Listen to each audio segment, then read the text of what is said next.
నేను చెప్తున్నాను. మరి శ్రీనివాసాచార్య గారు చెప్పినట్టుగా సైకాలజీ ప్రొఫెసర్.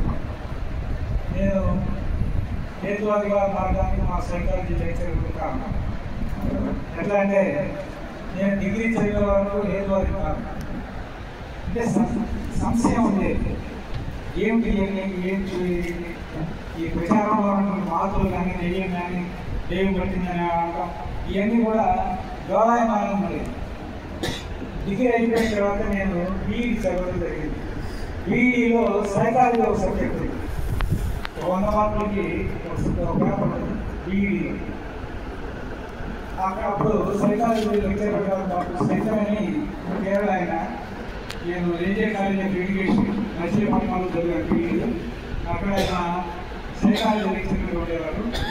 వారి లెక్చర్స్ తోటి వారి యొక్క సబ్జెక్టు టీచింగ్ తోటి నాకు అప్పటివరకు ఉన్నటువంటి సంశయాలన్నీ కనబడుతున్నాయి. ఓహో, ఇది సైకియాట్రిక్ డిసీజ్ వాటి యొక్క హిస్టీరిక్ డిసీజ్ కాబట్టి ఇది మహత్వ కాదు, లేకపోతే దెయ్యపడటం కాదు, బోధపడటం కాదు. నా నిర్ణయానికి వచ్చి నేను ఆ రోజు నుంచి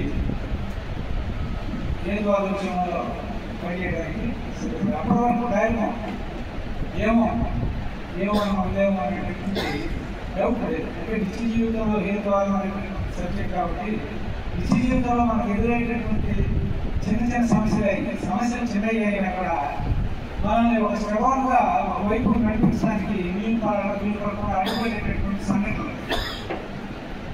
మరి వారు చెప్పినట్టు ఉదాహరణలో కొన్ని మరి మా మిత్రులు వాళ్ళు పరిచయం చేసుకున్నట్టు వారు కూడా చెప్పారు.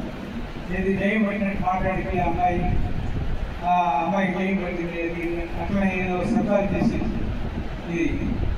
ఈ సందర్భంగా ఈ దయ్యాలు భూతాలు అనేటువంటి దాని మీద డాక్టర్ అబ్రహాం కోవూర్ మీ అందరికీ తెలిసినటువంటి మరి ఆయన శ్రీలంక నుంచి బయలుదేరి ప్రపంచవ్యాప్తంగా ఈ హేతువాద ఉద్యమంలో పనిచేసి మరి అనేక మూఢనమ్మకాల మీద ఛాలెంజ్ చేసినటువంటి వ్యక్తి. డాక్టర్ అబ్రహాం కోవూరు ఏమన్నాడంటే తన జీవిత చరిత్ర రాసినప్పుడు వారి నిత్య జీవితంలో వారు పెంచబడిన విధానం, వారు క్రిస్టియన్ ఆధ్యాత్మంలో పుట్టాడు. వారి తల్లిదండ్రులతో చిన్నప్పుడు చర్చికి వెళ్ళేవాడు కాబట్టి అక్కడ ఏం చెప్పారో అవన్నీ బ్రెయిన్లో నిశ్చిప్తమై ఉంటాయి.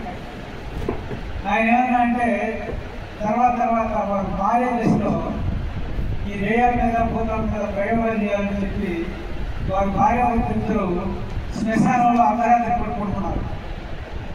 ఎందుకంటే అందరూ ఏమనుకుంటారు, శ్మశానంలో దయ్యాలు ఉన్నాయి కాబట్టి వారి సంగతి ఎంత తెలుగుతామని వీళ్ళు వెళ్ళుకుంటున్నారు. వీళ్ళు కొనుక్కున్న సంగతిగా వీళ్ళ శత్రువులకి అంటే దయ్యాలు భూతాలు ఉన్నాయి అనేటటువంటి వాళ్ళకి తెలిసి ఆ రాత్రి పూట వేషాలు వేసుకొని గల వేషాలు వేసుకొని దయ్యాల ఆకారంలో శబ్దాలు చేస్తున్నట్టయితే మేము మీ ముందుకు వచ్చి దయ్యాలు లేవని చెప్పేవాళ్ళు బాగా. అంటే అర్థమైంది, నమ్మేవాళ్ళు దయ్యాలు లేవని చెప్పలేక ప్రపంచవ్యాప్తంగా తిరిగేవాడు కదా, అక్కడైనా ఉండేవాడు. అంటే ఆయన ఏం చెప్పదలుచుకున్నా అంటే చిన్నప్పటి నుంచి మనం పెంచబడే విధానంలో సైకాలజీ ప్రకారం నిశ్చితమవుతాయి ఆ భావనలు. అవి మనం దర్శించుకొని మార్పు చెందాలంటే మనలో మనం చర్చించుకొని నిజమా బుద్ధిగా అనేది తెలుసుకునే దశలో మన యొక్క తల్లిదండ్రుల యొక్క ప్రభావం, మన పెద్దవాళ్ళు చెప్పిన ప్రభావం మన మీద పూర్తిగా ఉంటుంది. అందుకనే సైన్స్లో అత్యుత్తమైనటువంటి సైంటిస్టులు కూడా మరి ఇలాగా శిక్షణ చెప్పినట్టుగా విమానాలకి నిమ్మకాయలు కట్టడం, ర్యాకెట్కి ప్రయోగాలు ఎందుకు చేస్తున్నారంటే వాళ్ళ చిన్నతనం నుంచి పెంచబడినటువంటి దాని నుంచి బయటికి రావాలి. వాళ్ళ యొక్క టెంపర్ సైన్స్ చదువుకున్నారు, టెక్నాలజికల్ సైంటిస్ట్ అయ్యారు కానీ సైన్స్ టెంపర్ ఎందుకు లేదంటే వాళ్ళ చిన్నతనం నుంచి పెంచబడిన విధానంలో బ్రెయిన్లో విశ్లేషించడానికి ఏంటంటే ఏదో మార్పు ఉంది, మనకి అతీతంగా ఈ భౌతికంగా కాకుండా అతీతంగా ఏదో ఉందనేటటువంటి భావంలో ఉన్నారు కాబట్టి వాళ్ళు కూడా దానిలో ఉన్నారు. అట్లా ఇందాక మరి అబ్దుల్ కలాం మనకి సైంటిస్టు, తర్వాత రాష్ట్రపతిగా అత్యున్నతమైనటువంటి పదవిలు అలంకరించినటువంటి ఆయన కూడా మరి సాయిబాబా దగ్గర భగవాన్ దగ్గర మోకరిల్లాడని చెప్పి ఇందాక చెప్పారు వ్యక్తులు. కారణం ఏంటంటే వాళ్ళు చిన్నతనం నుంచి పెంచబడిన విధానంలో మార్పు తెచ్చుకోవాల్సినటువంటి అవసరం. దానికి ఎంతో స్టడీ అవసరం. మదన పడుతూ ఉంటాం మనం. నిత్య జీవితంలో మనకు ఎదురైనటువంటి సంఘటనలో మనం అట్లా తెలుసుకోలేకుండా ఉంటాం. అట్లాంటి నిత్య జీవితంలో మరి హేతుబద్ధంగా ఆలోచించడం అనేటటువంటిది ఈ యొక్క హేతువాద మానవవాద సాహిత్యాన్ని చదువుకోవడం వల్ల కూడా మనం కొంత క్లారిఫికేషన్ తీసుకోవచ్చు. ఇప్పుడు చెప్పారు నేడూరి సత్యనారాయణ గారు కానీ, తర్వాత రావు వెంకటాద్రి గారు కానీ అనేక గ్రంథాలు రాసి వారు యూట్యూబ్లో పెట్టి ఈ యొక్క హేతువాద మానవవాద సాహిత్యాన్ని మన దగ్గర ఉన్నంత సాహిత్యం ఎక్కడ ఏ భాషలో కూడా ప్రపంచవ్యాప్తంగా ఎక్కడ లేదు. మన తెలుగులో మన ముందు ఉన్నటువంటి తరాల వాళ్ళు అంటే రావు వెంకటాద్రి గారు లాంటి వాళ్ళు సాహిత్యాన్ని సృష్టించిపోయారు. ఆ సాహిత్యం ఉపయోగించుకుని చాలు. మరి దాన్ని ఆధారం చేసుకొని రచనల మీద పిహెచ్డీ కూడా పొందారు మన కుమార్ గారు. రావిపూడి గారి సాహిత్యాన్ని పిహెచ్డీ చేసే స్థాయిలో ఉంది అనేటువంటిది వారు నిరూపించారు. వారు పిహెచ్డీ పొందారు. వారు చెప్తూ వారి యొక్క గైడు ఇవన్నీ నాకు ఈ హేతువాదు ఏమో మానవాదు ఏమో నాకు లేదు, నువ్వేం చేస్తే అది టిక్కులు కొడతామని చెప్పి ఆయన ఇచ్చేటటువంటి గైడ్ కూడా కావాలనంటే మరి సాహిత్యం మన దగ్గర ఉన్నటువంటి సాహిత్యం ఎంతవరకు అర్థమైంది ఎంతవరకు అనేది అర్థం చేసుకోవచ్చు. తర్వాత ఉదయం సబ్జెక్టులో వాస్తు జ్యోతిష్యం ఇది నిత్య జీవితంలో హేతువాదంగా ఆలోచించకపోతే ఈ వాస్తు జ్యోతిష్యం అనేటటువంటి మన జీవితాల్లో 90% నెంబర్స్ అంటే ప్రతి జనాభాలో 90% మంది వాటికి లొంగిపోయి ఉన్నారు. మరి నేడూరి సత్యనారాయణ గారు కూడా చెప్పారు ఆ జాతకాల వలన పెళ్ళిళ్ళు కూడా ఆగిపోతూ ఉన్నాయి, జాతకాలు కలవలేదని చెప్పి మరి పేరును బట్టి జాతకాలను తీసుకొని మరి నిత్య జీవితంలో చాలా సమస్యలు ఉండేటటువంటి మా అమ్మాయి పెళ్లి చేసేటప్పుడు మా వియ్యప్పుడు వాళ్ళు అడిగారు మీది ఏ గోత్రం అంటే అన్నారు. నాకు ఏ గోత్రం నాకు తెలియదు, నిజంగా తెలియదు నాకు. అందుకని మా ఏ గోత్రం నేను చెప్పరాడు. సాధారణ గోత్రం మనిషి గోత్రం, మానవ గోత్రం. అంటే నిత్య జీవితం మనకు సమస్య ఎదురయ్యేటటువంటి సమస్యలు. తర్వాత పెళ్లి చేసేటప్పుడు కూడా మా అమ్మాయి పెళ్లి చేసే పద్ధతిలో నేను నా పద్ధతిలో చేస్తాను నేను పెళ్లి చేసేటైతే అని అనేటప్పటికి వాళ్ళు కమ్ముతున్నారు. మామ ఈ పెద్ద ఇబ్బంది పెట్టాలని చెప్పి వాళ్ళు పూర్తిగా బ్రాహ్మణతో చేయాలనేటువంటి సత్తం వెళ్ళినప్పుడు. అందుకని నేనేం చెప్పానంటే ఒక నిశ్చితార్థం అనేటటువంటి నేను చేస్తాను నా పద్ధతిలో, పెళ్లి పద్ధతిలో చేసుకోండి, మీరు నాకు రిటర్న్ కానీ గెస్టులుగా నేను మీకు గెస్టులుగా ఇదే రాజీ మార్గం అంతే. అంటే నిత్య జీవితంలో హేతువాదం దాంట్లో ఇబ్బందులు ఏంటో నేను చెప్తాను. తర్వాత మరి మా అమ్మాయి పెళ్లి నిశ్చితార్థం చీరాల్లో మా అందరి మిత్రుల సహకారానికి ఒక కామెంటేషన్ పెట్టి ప్రయోగం పెట్టేసి సుందరరావు అని ఆయన పెట్టేసి ఆయన పురోహితుడు అంటే మంత్రాలయంలో అట్లా మిత్రులందరూ కూడా వచ్చి తర్వాత మాకు మాట్లాడి ఆశీర్వదించి వెళ్ళడం జరిగింది. తర్వాత వాళ్ళు పెళ్లి చేసుకున్నారు. వాళ్ళ కలిగించాము మా అమ్మాయిని. ఇది 5-6 సంవత్సరాల క్రితం జరిగినటువంటి. సరే జరిగిన తర్వాత మా అమ్మాయిని అమెరికా పంపించాల్సి వచ్చింది. ఎందుకంటే ఆ అబ్బాయి అమెరికాలో ఉద్యోగం చేస్తున్నాడు. అమెరికా పంపించా అమెరికాలో ఉండేది. సరే ఒకే అమ్మాయి మాకు కాబట్టి నేనే వెళ్ళాల్సి వచ్చింది. ఒకసారి 6 నెలలు వచ్చా, ఒకసారి 2 సంవత్సరాలు వచ్చా.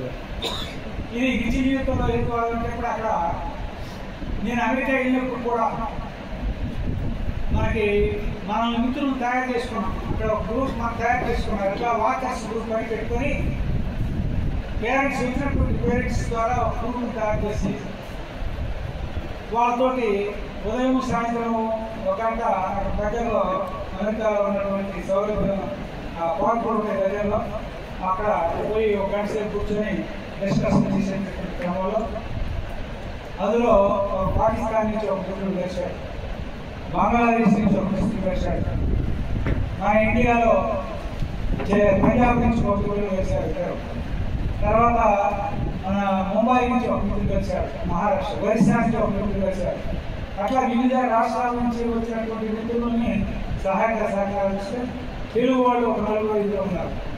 వీళ్ళకి తెలుగు వాళ్ళకి మధ్య నేనే మీడియేట్. ఎట్లా అంటే వాళ్ళు మాట్లాడే భాష అర్థం కాదు, వీళ్ళు మాట్లాడేది వాళ్ళకి అర్థం కాదు. నేను ట్రాన్స్లేట్ చేసి హిందీలోకి ఇంగ్లీష్లోకి ట్రాన్స్లేట్ చేసి వాళ్ళు చెప్పడం, వాళ్ళు చెప్పింది చెప్పడం డిస్కషన్లో జరిగేటప్పుడు ఇందాక మా మిత్రులు చెప్పినట్టుగా యుద్ధం గురించి డిస్కషన్ జరిగింది.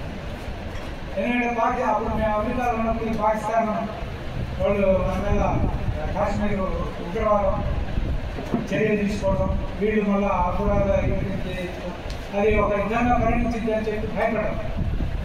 తర్వాత అందులోకి ఆఫ్ఘనిస్తాన్ ఇరాన్ యుద్ధం, ఇరాక్ వాళ్ళు ఇజ్రాయెల్ యుద్ధం చేయడం, తర్వాత రష్యా ఉక్రెయిన్ యుద్ధం. అక్కడ మన డిస్కషన్లో నేనే కొంచెం ఏది అసలు యుద్ధం జరగకూడదు, మన హేతువాద ఉద్దేశం ఏంటంటే ఎక్కడ ప్రపంచంలో ఎక్కడ యుద్ధం జరగకూడదు అనేటటువంటి దీంతో జరిగితే వాళ్ళు ఏమంటారంటే మరి ఉగ్రవాదాన్ని ప్రోత్సహిస్తున్నారు కదా. నేనేం ప్రోత్సహించలేదయా, ఉగ్రవాదానికి మూలం ఏంటో ఎక్కడమంటున్నాం. ఉగ్రవాదానికి మూలం ఏమిటి, వాళ్ళ తప్పు చేయడానికి మూలం ఏమిటి, మతం మూలం. కాబట్టి ఆ మతాన్ని గురించి ఆలోచించి వదిలిపెడితే ఉగ్రవాదం కూడా పోటీ. అదేవిధంగా మన దేశంలో మన ఛత్తీస్గఢ్లో వాటిలో ఉగ్రవాదం చంపడం, అటాక్స్ అవి కూడా మనం వ్యతిరేకిస్తాం. మనిషిని చంపడం తప్పు అంటాం. అయితే వాళ్ళు ఏమంటారంటే మరి ఉగ్రవాదాన్ని ప్రోత్సహిస్తారా, మీరు నక్సలైట్లను ప్రోత్సహిస్తారా అని అడిగే సందర్భాలు ఉంటాయి చర్చలో, మన మిత్రులు చర్చలు. మేమేమంటామంటే వాళ్ళు అక్కడ పోవడానికి మూల కారణం ఏంటి, వాళ్ళు అక్కడ వర్గ పోరాటంలో పోవడానికి కారణం ఏంటి, ఆ కారణాలను మనం సరి చేసినట్లయితే వాళ్ళు ఉండరు. వాళ్ళని తయారు చేసింది మనమే, వాళ్ళని చంపుతుంది మనమే. అట్లే ఉగ్రవాదం తయారు చేసిన మతం మళ్ళీ చంపుతుంది కూడా మతమే. కాబట్టి అక్కడ ఉగ్రవాదుల యొక్క మూలాన్ని ఆలోచించమంటారు. అట్లా అమెరికాలో ఉన్నప్పుడు చర్చలు, తర్వాత ఇందాక మన మానవులందరూ ఉంటాయంటారు. అక్కడ కొంతమంది ఒక చైనా అబ్బాయి, శ్రీలంక అమ్మాయి దంపతులు మాకు ఎదురయ్యారు. అట్లనే అమెరికా అమ్మాయి, తర్వాత అక్కడ ఉన్నటువంటి మెక్సికన్ వాళ్ళు దంపతులు ఎదురయ్యారు. ఇంగ్లీష్లో వాళ్ళు ట్రాన్స్లేట్ మనం మాట్లాడుకోగలుగుతాం, వాళ్ళ అభిప్రాయాలు మనం తెలుసుకోగలుగుతాం. అంటే ప్రపంచం మొత్తం మానవులను అందరూ ఒకటే అనేటువంటి భావంలో అక్కడ ఎక్కువగా కనపడతా ఉంటారు. తర్వాత నీకులు అంటే నల్లగా ఉండేటటువంటి వాళ్ళు, తెల్లగా ఉండేటటువంటి అమెరికన్స్ భార్యాభర్తలుగా ఒకరికి ఉండేటటువంటి వాళ్ళు కూడా కనపడుతూ ఉంటారు. అందువల్ల వాళ్ళని చూస్తే మనకి మనుషుల జాతి అంతా ఒకటే. అమెరికాలో కూడా అయితే మన మీరు చెప్పినట్టు అది ఇంకా పెద్ద కోరుకుంటారు, హైటెక్ కోరుకుంటా. అంటే ఎక్కువ మంది అన్ని దేశాల్లో వచ్చిన వాస్తవ్యులు చాలా తక్కువ మంది ఉంటారు. వాళ్ళు కూడా అసలు ఏమో ఉంటారో తెలియదు. ఆదివాసి ఉంటాడు, మన ఆదివాసి మూలవాసులు ఉంటారు కదా, ఇండియా మూలవాసులు ఉంటారు కదా. అట్లనే అక్కడ కూడా రెడ్ ఇండియన్స్ ఎక్కడ ఉంటారు. అమెరికా కూడా ఇందాక ఏం చెప్పినట్టుగా మూలవాసులు తక్కువ ఉంటారు. అయితే మరి ఈ అన్ని దేశాల యొక్క ఆలోచన విధానాలను మనం చూసినట్లయితే నేను గమనించినటువంటి, అంటే మన చదవడాల వల్ల కానీ పుస్తకాల వల్ల కానీ సర్వేల వల్ల కానీ చూసినటువంటి హేతువాదులు, మానవవాదులు ఎక్కువగా ఉండేటటువంటి దేశాలు మాత్రమే అభివృద్ధి చెందిన దేశాల్లో లిస్టులో మొదటి 20 దేశాలు ఉన్నాయి. మొదటి 20 దేశాల్లో అది ఆర్థికంగా కానీ, ఆనందకరమైన జీవితంలో కానీ, ఆరోగ్యకరమైన జీవితంలో కానీ, విద్యాపరమైనటువంటి జీవితంలో కానీ ఆ దేశాలు మాత్రమే ముందున్నాయి. ఏ దేశాలు 150% కన్నా ఎక్కువ మానవవాదులు, నాస్తికులు ఏదైనా అంటే ఏ రాజ్యం అయితే ఏ మతానికి పాటించడో వాళ్ళు ఆ రాజ్యం ఏ మతానికి పాటించదు. వాళ్ళందరూ మానవవాదాన్ని ప్రోత్సహిస్తారు, మనిషికి ఇంపార్టెన్స్ ఇస్తారు, మనిషి యొక్క ప్రాణానికి ఎక్కువ ఇస్తారు. ఆ దేశాలు మాత్రమే ముందు వరుసలో ఉన్నాయి. మిగిలినటువంటి మత సంబంధంగా ఉండేటటువంటి దేశాలకి కూడా 40 దేశాల్లో మన దేశంతో సహా వెనక నుంచి 40 దేశం 50 దేశాల మధ్యలో ఉంటుంది మన దేశం. అన్ని అంశాలు ఎందుకని వెనకబడి ఉంది అనేటటువంటి మానవాదం తక్కువగా. హేతువాదులు తక్కువగా ఉంటారు, ఆలోచన పరులు తక్కువ, మనుషులందరూ ఒకటే అనేటటువంటి భావం లేదు కాబట్టి ఈ మనుషులందరూ ఒకటే అనేటటువంటి భావంలో ఎప్పుడు వస్తారంటే మనుషుల యొక్క సమస్యలన్నింటినీ సామరస్యంగా అర్థం చేసుకొని సమానత్వం వైపు, స్త్రీ పురుష సమానత్వం, అది మన దేశం లాంటి దేశాల్లో, తర్వాత మత ప్రాధాన్యత కలిగినటువంటి దేశాల్లో స్త్రీ పురుష సమానత్వం లేదు. ఇప్పటికీ కూడా స్త్రీలకు ఓటు హక్కు లేని దేశాలు చాలా ఉన్నాయి. ఇప్పటికీ కూడా మన దేశంలో కూడా మొదట్లో ఈ రాజ్యాంగాన్ని మనం అమలు చేసే వరకు స్త్రీలకు ఓటు హక్కు లేదు, స్త్రీలు చదువుకునే హక్కు లేదు. ఆ రోజున ఒక 200 ఏళ్ల క్రితం శూద్రులు ఎవరు చదువుకోవడానికి వీల్లేదు, స్త్రీలు ఎవరు చదువుకోవడానికి వీల్లేదు, ఏ కులంలో పుట్టిన స్త్రీలు కూడా చదువుకోవడానికి వీల్లేదు. స్త్రీలని బానిసలుగా చూసినటువంటి సమాజం ఉంది. తర్వాత బ్రిటిష్ వాళ్ళు వచ్చిన తర్వాత ఆ రోజున ఉన్నటువంటి జ్యోతిరావు ఫులే, సావిత్రిబాయి ఫులే పోరాటాలతోటి వాళ్ళ యొక్క ధైర్యంతో ఆడపిల్లలకి స్కూల్ పెట్టింది సావిత్రిబాయి ఫులే. తర్వాత బ్రిటిష్ వాళ్ళు ఎంకరేజ్ చేసి ఎడ్యుకేషన్ రావాలన్నారు. అంతకుముందు కొంతమంది చదువుకోవడానికి వీల్లేదు అనేటటువంటి దశ నుంచి ఎడ్యుకేషన్ ఫర్ ఆల్. అంతకుముందు హెల్త్, ఆరోగ్యం ఉండేటటువంటి వాళ్ళకి ఇప్పుడు మన ఆచార్యులు వారు, అప్పుడు డాక్టర్లు ఆచార్యులు వారు వారు వీరికి సూదులకి మందు ఇచ్చేటప్పుడు ఇట్లా ఇచ్చేవాడు. మందు మాత్ర వాళ్ళ చేతిలో ఎత్తి ఇచ్చేవాడు, అంటే దానికి కూడా వీల్లేదు. అలాంటి దశలో బ్రిటిష్ వాళ్ళు ఏమన్నారంటే education for all, health for all. వాళ్ళు కావాలంటే చూడండి మీరు, వాళ్ళు ఎక్కడ స్థలాన్ని ఆక్రమించుకొని ముందు చర్చి కట్టాలి, ముందు స్కూల్ కట్టారు, తర్వాత డాక్టర్ని పెట్టి ఒక వైద్యశాల కట్టారు. అక్కడే ఆ డాక్టరు ఆ టీచరే చర్చిలో మాస్టర్గా వాళ్ళ చర్చిలో బైబుల్ని చదివించారు. ముందు అట్రాక్ట్ చేసింది ఎడ్యుకేషన్. ఎందుకని అట్రాక్ట్ అయ్యారంటే ఎడ్యుకేషన్ రావాలన్నారు, గవర్నమెంట్ కావాలన్నారు. అందరు అన్ని కులాల వాళ్ళు చదువుకోవచ్చు, ఆర్థికంగా వెనకబడ్డ వాళ్ళు కూడా చదువుకోవచ్చు, ఉచితంగా మీరు చదువు చదువుతా ఉన్నారు. ఎంటర్ అయ్యారు. హెల్త్ ఫర్ ఆల్ అన్నారు అందరికీ. అంటే వాళ్ళు, నేను బ్రిటిష్ వాళ్ళు గొప్పవాళ్ళు, మన దేశం దోచుకోలేదని అంటలా, కానీ వాళ్ళు పెట్టినటువంటి రిఫార్మ్స్, ఇక్కడ ఉన్నటువంటి దౌర్భాగ్య స్థితిలో ఉన్నటువంటి సమాజంలో ఉన్నటువంటి ఎదుగుదల, సమాజంలో ఉన్నటువంటి అసమాధానం పోగొట్టడానికి వాళ్ళు ఫస్ట్ రావడంతో మిషనరీ సంస్థలని ద్వారా ఎడ్యుకేషన్ ఫర్ ఆల్ అని స్కూల్స్ పెట్టారు. హెల్త్ ఫర్ ఆల్ అన్నాడు. అక్కడ నర్సులు కానీ, కాంపౌండర్లు కానీ, లేకపోతే డాక్టర్లు కానీ ఎంతో ఆప్యాయతగా ఆవేదన చేసుకుని పేదవాళ్ళను కూడా ఉచితంగా వైద్యం అందించారు. ఈ రెంటి కోసం అట్రాక్ట్ అయినటువంటి మనుషుల్ని బైబిల్ ద్వారా వాళ్ళ మతంలోకి అట్రాక్ట్ చేశారు. వాళ్ళు మతం మార్చారు. మతం మార్పిడులు నిషేధించాలని చెప్పి అరిచేటటువంటి, బాగు చేసేటటువంటి వాళ్ళకి నా సమాధానం అదే. వాళ్ళు ఎందుకు అట్లా మతంలోకి ఎందుకు మార్చుకోబడ్డారంటే ఎడ్యుకేషన్ రావాలి వల్ల. నువ్వు ఎడ్యుకేషన్ కొంతమందికే ఇచ్చావు, వైద్యం కొంతమందికే ఇచ్చావు, తర్వాత ఓటు హక్కు కొంతమందికే ఇచ్చావు. వాళ్ళు అందరికీ ఇస్తామన్నారు, అందరికీ వైద్యం అన్నారు, అందరికీ వచ్చి విద్య అన్నారు. అందువల్ల అట్రాక్ట్ కాబట్టారు వాళ్ళు. అది ఈ హిందూ మతంలో ఉన్నటువంటి లొసుకులతోటి వాళ్ళు క్రైస్తవ మతంలో ఉన్నారు. అయితే క్రైస్తవ మతం గొప్పదని అంటున్నా, వాళ్ళు ఎట్లా అట్రాక్ట్ చేశారో చెప్తున్నా, ఆ మతంలోకి ఎట్లా మార్చుకుంటారో చెప్తున్నా. కాబట్టి నిజ జీవితంలో హేతువాదం అనేటప్పటికీ మనకు వచ్చేటటువంటి సమస్యలను ఆలోచించి, ఏ సమస్యలు ఉండే సమాజంలో, అసమానతలు ఏముంటాయి, వాటి మీద పోరాడాలా. శ్రీనివాసాచార్య చెప్పారు, మనం పేదరికం మీద పోరాడాలి, అజ్ఞానం మీద పోరాడాలి, అవిద్య మీద పోరాడాలి. అంతేగాని ఈ మూల కారణమైనటువంటి మతం మీద చివరిగా పోరాడాలి. లేకపోతే ఆ మతం మూల కారణం అంటున్నాం. మరి పొద్దున జ్యోతిష్యం, వాస్తు మీద మతానికి ఇంతే ఉన్నాయి. రెండు వాస్తు కానీ జ్యోతిష్యం కానీ మతానికి వాటిని విమర్శిస్తే, జ్యోతిష్యాన్ని వాస్తుని విమర్శిస్తే వాళ్ళు మతాన్ని విమర్శించినట్టుగా బాధపడటం కాదు అంటున్నారు. మీకు హిందూ మతం కానొస్తుంది, మేము పాటిస్తున్నామని మీరు జ్యోతిష్యాన్ని వాస్తు వెళ్తే కాదు నాయన. జ్యోతిష్యం అంటే జ్యోతులకు సంబంధించినటువంటి శాస్త్రం, జ్యోతులు అంటే నక్షత్రాలు, వాటికి సంబంధించిన శాస్త్రం. తర్వాత సూర్యకేంద్ర సిద్ధాంతం కనుక్కున్న తర్వాత కూడా మీరు జ్యోతిష్ శాస్త్రం అంతా కూడా భూకేంద్ర సిద్ధాంతం మీద ఆధారపడింది. భూమి బలపడుగా ఉందనే వాస్తు కూడా ఆధారపడింది. కాబట్టి అవి తప్పు.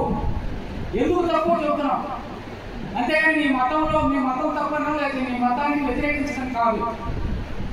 అని చెప్పి అన్నా కూడా నేను మన పంచాంగ శ్రవణం జరుగుతుంది మా పెన్షనర్ల అసోసియేషన్లో, నేను పెన్షనర్ల అసోసియేషన్లో వైస్ ప్రెసిడెంట్గా ఉంటాను. వాళ్ళు ఏం చేస్తారంటే ఉగాది రోజు ఒక టీచర్ని రిటైర్డ్ టీచరు లేకపోతే వర్కింగ్ టీచరు ఈ గ్రామాల మంత్రాలు చెప్పి పంచాంగాలు చెప్పి తీసుకుంటారు. వాళ్ళని తీసుకొచ్చి పంచాంగ శ్రవణం అనిపిస్తారు. నేను సాయంత్రం అయిన తర్వాత నేను ఒక క్వశ్చన్ వేసాను. అదే మీరు పంచాంగం అంతా భూకేంద్ర సిద్ధాంతం ప్రకారం ఉందా, సూర్యకేంద్ర సిద్ధాంతం ప్రకారం ఉందా అని అడిగాడు. ఆయనకు అర్థమైపోయింది, చెప్పలేడు, జనానికి అర్థం కాదు. నేను ఏమర్థమైంది జనానికి, ఈయన అంతేనా ఎవరన్నా ఏదో ఒకటి అర్థం వేస్తాడు, ఏదో ఒకటి అర్థం వేస్తాడు. ఆయనకు అర్థమైపోయి ఏం చేశాడంటే ఇదేదో దానిలో చాలా లోతులు పోవాలా, దానిలో చాలా లోతులు ఉన్నాయి, అవే మనకు అర్థం కాదన్నట్టు లోతులు ఉన్నాయి, పరిశీలించాలా, పరిశోధించాలా, మేము చెప్పేది మీరు చెప్పేది ఒకటే అని మొదలుపెట్టాడు. అంటే ఎక్కడో ఒక చోట సూర్యుడు ఉదయం చెప్పారు, సూర్యుడు నమస్కారం చేయాలా, సూర్యుడు చేసుకోవాలి, అది చూపిస్తాడు, ఆ శ్లోకం చూపిస్తాడు. అంటే మేము కూడా సూర్యకేంద్ర సిద్ధాంతం చెప్తున్నామని చెప్పడానికి అది ఏదో అర్థం కాకుండా చెప్పేటప్పటికి మిగిలినటువంటి వాళ్ళు చాలండి గురువు గారు ఆయన ఎట్లా అడుగుతుంటే మీరు చెప్పాల్సిన పల్లెలు అన్నట్టున్నా. ఎందుకంటే వాళ్ళకి అర్థం కాదు ఆయన చెప్పింది. నేను అడిగిన ప్రశ్న ఆయనకు అర్థమైంది, ఆయన చెప్పేది మాత్రం ఎవరికి అర్థం కాదు. భూకేంద్ర సిద్ధాంతమా సూర్యకేంద్ర సిద్ధాంతం డైరెక్ట్గా నేను అడిగితే దానికి చెప్ప సమాధానం ఏదో చెప్పుకుంటూ వచ్చాడు. అంటే కొన్ని నిత్య జీవితంలో హేతువాదులు ఆలోచించి ప్రశ్న వేసినప్పుడు వాళ్ళు చెప్పకుండా తప్పుకోవడంలో మన మీద ఒక అపాఠాలు వేసి ఈయన హిందూ మతానికి వ్యతిరేకం. ఇప్పుడు వాస్తు అంటే వసతిలో నుంచి వాస్తు వచ్చింది. వసతి అంటే మనం ఉండడానికి గృహం కానీ ఏదైనా సరే ఉండడానికి ఇల్లు కట్టుకునేటప్పుడు వసతిగా ఉండేట్టుగా కట్టుకోవాలి.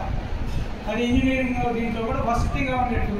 అయితే మన దౌర్భాగ్యానికి సివిల్ ఇంజనీర్లు కూడా ఆ వాస్తు పిచ్చిపెట్టినటువంటి వాళ్ళు మళ్ళీ అదే పాటిస్తూ ఉంటారు. ఉదాహరణకి నేను ఎంఈఓగా పనిచేసేటప్పుడు స్కూల్ కట్టించాలి. ఆ ఊళ్ళో వాళ్ళు స్కూల్ బిల్డింగ్ శాంక్షన్ అయింది. ఆ ఊళ్ళో వాళ్ళు ఏంటంటే తూర్పు అదులు పెట్టాలంటే ఇంజనీరింగ్ బాగా చేస్తున్నారు. ఇంజనీరింగ్ అర్థం కాదు, తూర్పు అదులు పెట్టాలని వాళ్ళు అడుగుతున్నారు. పెట్టే మంచిదేమో అంటున్నారు. నేనేమన్నానంటే స్కూల్స్ ఎప్పుడు కూడా తూర్పు పడమర వాగిలి పెట్టకూడదు, ఉత్తర దక్షిణ వాగిలే పెట్టాలి స్కూల్స్. అది ఎందుకంటే నేను చెప్పేది వసతి సౌకర్యం. తూర్పు పడమర వాగిలి పెడితే వరండా ఉపయోగపడదు, పడమర వాగిలి పెట్టినా ఎరండా ఉపయోగపడదు, తూర్పు వాగిలి పెట్టినా వరండా ఉపయోగపడదు మన స్కూల్లో. తర్వాత కిటికీలోని అది పడమర నుంచి కిటికీలో అన్నా ఎండ వస్తుంది, తూర్పు నుంచి కిటికీలో అన్నా. తూర్పు పడమర వాగిలి పెడితే అది వాగిలి ఎదురుగానే వరండా వస్తుంది, వెనక కిటికీలో ఉంటుంది. కాబట్టి ఎన్నో ఉదయం సాయంత్రం ఎండ తగిలింది. ఉత్తర దక్షిణ వాకిలి పెట్టడం వల్ల తూర్పు పడమర గోడలు వస్తాయి, ఉత్తర దక్షిణాలు గాలి వెలుతురు బ్రహ్మాండం వస్తాయి. ఇది స్కూల్ ఉండాల్సినటువంటి లక్షణం అని చెప్పి ఆ సివిల్ ఇంజనీర్ తోటి నేను డిసైడ్ చేయాల్సి వచ్చింది.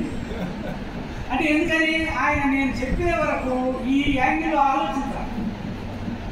తూర్పు వాకిలే బ్రహ్మాండం ప్రకారం సూర్య నమస్కారం చేసుకోవడానికి అనుకుంటున్నాడు.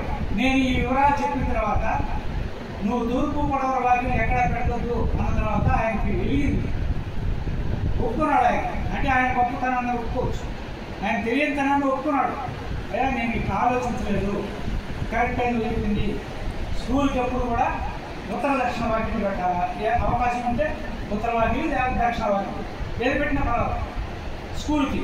అదే మన ఇళ్ళకి వచ్చేటప్పటికి దక్షిణ వాకిలి లాస్ట్ ప్రిఫరెన్స్. వాస్తవం మన నిత్య జీవితంలో హేతుబద్ధంగా ఆలోచిస్తే, నేను చెప్పినట్టుగా హేతుబద్ధంగా ఆలోచిస్తే ఉత్తర దక్షిణ వాకిలి మంచియే. తూర్పు పడమర కిటికీలోంచో వరండాలో ఎండబడేటటువంటి దానికన్నా ఉత్తర దక్షిణ వాకిలి అయితే గాలి వెలుతురు ప్రమాణం వస్తుంది.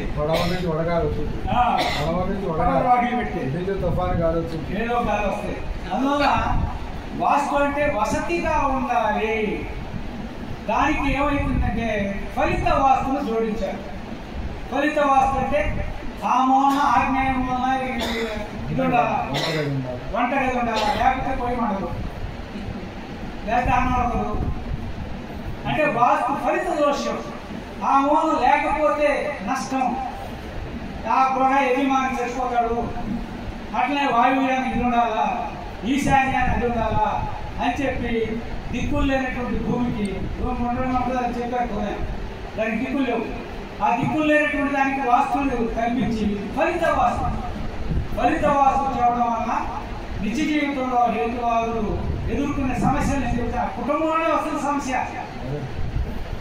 భార్య ఏమో వదలన్నది, వస్తిగా కట్టుకోవాలన్నది, భర్త ఏమో నాన్ సెన్స్ వాస్తు ప్రకారం కట్టాల్సిందే, వారి సిద్ధాంత ప్రకారం చేయాల్సిందే అంటాడు. ఈ సిద్ధాంతం ఏదైతే తగదని అన్ని ఇంకా చేసుకుంటాడు. అట్లా పెట్టినా పర్వాలేదు, శాంతి చేస్తానంటాడు. అట్లా పెట్టినా పర్వాలేదు, శాంతి చేస్తానంటాడు. సర్దుబాటు చేయటం, ఇతర రాజీ చేయటం, మళ్ళీ దాంట్లో లాభం వస్తుంది. వాస్తు శాస్త్రం వాస్తు ప్రకారం ప్లాన్ వేసి ఇచ్చినందుకు డబ్బు వస్తుంది. తప్పు వాస్తు పెట్టి శాంతి చేస్తే డబ్బు వస్తుంది. మరి అదేవిధంగా జ్యోతిష్యం కూడా ఏమిటి అంటే భూకేంద్ర సిద్ధాంత ప్రకారం డెవలప్ అయినటువంటి జ్యోతిష్యం. రాసులు లేవు, సూర్యుడు చంద్రుడు గ్రహాలు కాదు, రాహుకేతులు గ్రహాలు కాదు. నీ జ్యోతిష్ శాస్త్రం అంతా కూడా వాటి మీద డెవలప్ అయింది. భూమి చుట్టూ భూమి మీద ఉన్నటువంటి వాటి మీద గ్రహాల యొక్క ప్రభావం ఉంటుంది అనేటటువంటి దాని మీద బేస్ అయినటువంటి జ్యోతిష్ శాస్త్రం. అది మనం చెప్తే ఆడవరు.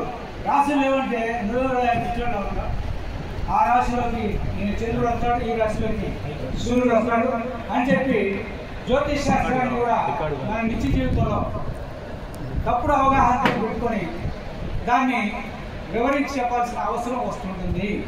మరి హేతువాదులు నిత్య జీవితంలో ఎదుర్కొనేటటువంటి సమస్యల్లో ఓకే. తర్వాత హేతువాదులు నిత్య జీవితంలో ఇంకా కొన్ని సమస్యలు ఎదుర్కొంటుంటారు.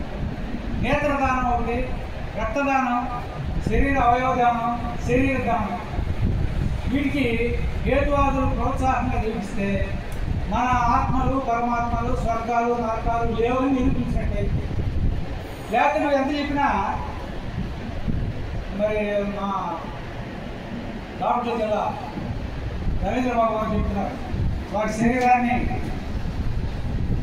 మరణానంతరం హాస్పిటల్ డాక్టర్కి రాసి ఇచ్చేసాం అని చెప్తున్నారు. అట్లనే మన ఆయన చిరాలు మన హేతువాది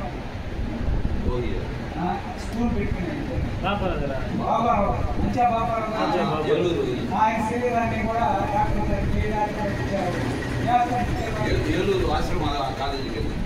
ఏలూరు కాలేజీకి వెళ్ళారు. అట్లా హేతువాదులు అక్కడక్కడ వాళ్ళ శరీర దానాన్ని, ఆర్గాన్స్ దానం చేయటం, తర్వాత ముందు ఫస్ట్ నేత్రదానం చేయటం. ఇప్పుడు మా అమ్మ చనిపోయినప్పుడు శంకరయ్య హాస్పిటల్ వాళ్ళకి ఫోన్ చేసి పిలిపించి కళ్ళు ఇచ్చాం. అంటే హేతువాదులు ఆలోచించి కళ్ళు తీసేయటం వల్ల, లేకపోతే చనిపోయిన తర్వాత అవి ఇవ్వటం వల్ల కొన్ని లక్షల మంది వెయిట్ చేస్తున్నారు కళ్ళ కార్నియా కోసం. మన దేశంలో 10 లక్షల మంది ఎదురు చూస్తున్నారు గవర్నమెంట్ సర్వే ప్రకారం. వాళ్ళలో కొంతమందికైనా ఉపయోగపడతాయి ఆ కార్యం.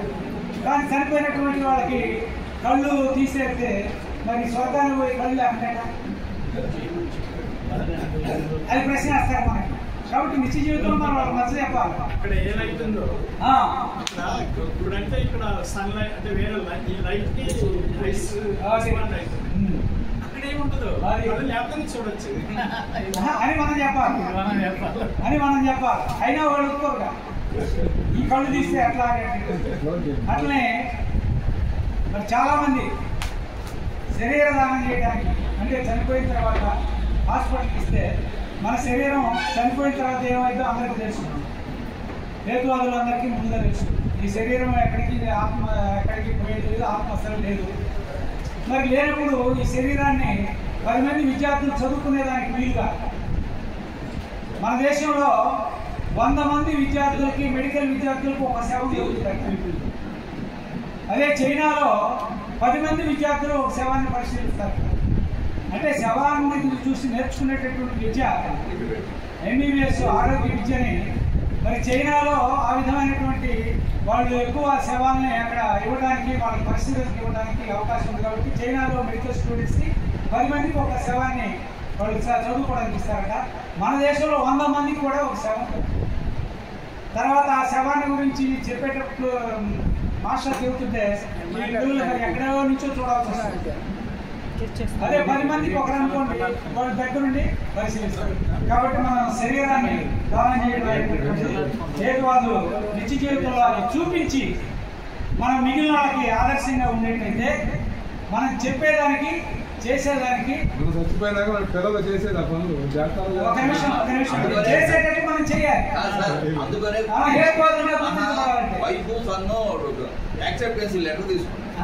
తీసుకున్న తర్వాత మాట్లాడవచ్చులే.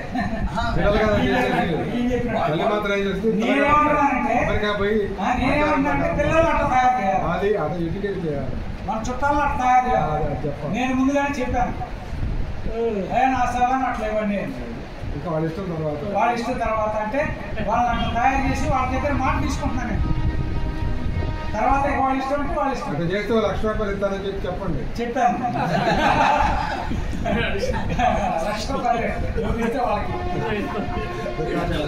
తర్వాత మరి ఇవన్నీ కూడా హేతువాదాలు నిత్య జీవితంలో ఎదుర్కొనేటటువంటి స్త్రీ పురుష సమానత్వం కానీ ఆర్థిక సమానతలు కానీ మరి